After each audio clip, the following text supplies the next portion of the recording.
Alors dans cette vidéo, je vais encore vous faire manipuler les affixes, montrer à quoi ça peut servir. Donc on a une première question qui porte sur des points dont on vous a donné l'affixe.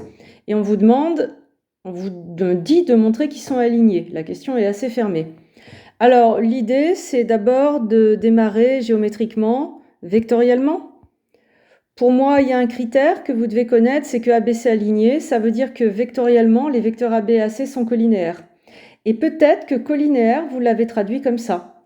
Vecteur AB égale K fois vecteur AC avec K appartient à R. Alors, c'est bien, mais désormais, vous voyez cette déclaration de variable, K, il est utilisé et déclaré avec le mot avec, ça ne me plaît pas du tout. Je veux désormais que vous déclariez vos variables, soit en les figeant, soit K dans R, mais ici, c'est pas possible, ou alors avec des quantificateurs. Pour tout, il existe.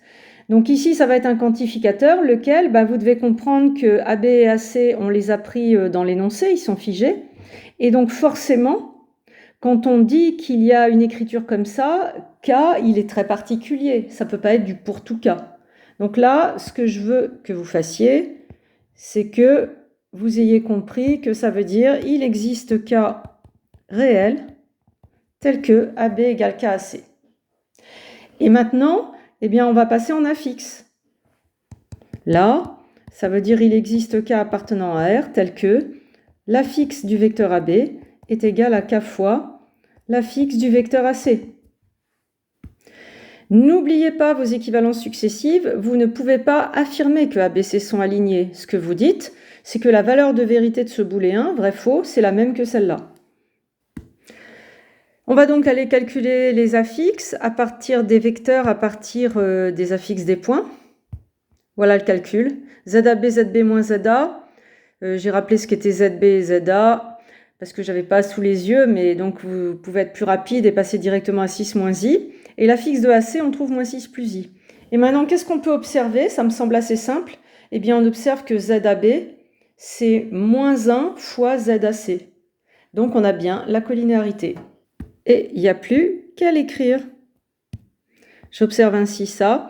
Vous remarquez que j'ai pas fait une démonstration scolaire pour le il existe K. J'ai pas dit soit K égale moins 1. J'observe.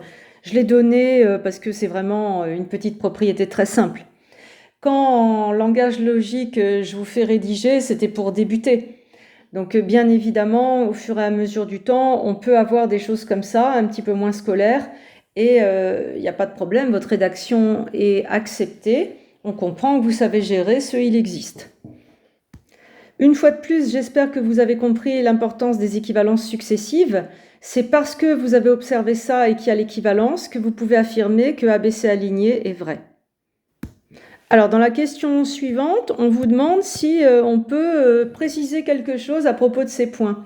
Eh bien oui, une fois que vous avez, ils sont alignés, mais on sait en plus dans quel ordre. Une fois que vous savez que AB, ici, égale moins AC, c'est forcément que AC est comme ça. Ici, AB égale moins AC. Et donc, en fait, les points ABC sont alignés dans l'ordre CAB. Voilà ce qu'on peut préciser. En fait, c'est le coefficient moins 1 ici qui va donner une particularité. On peut même dire que A est le milieu du segment BC.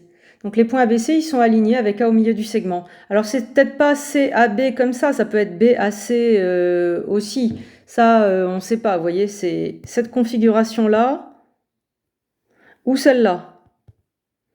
A, B, C. Parce que cette configuration-là, elle respecte aussi AB égale moins AC. Mais peu importe. Ce qui est sûr, c'est que A va être au milieu de BC et c'est ça qu'on peut préciser en plus de l'alignement. À bientôt pour une autre vidéo.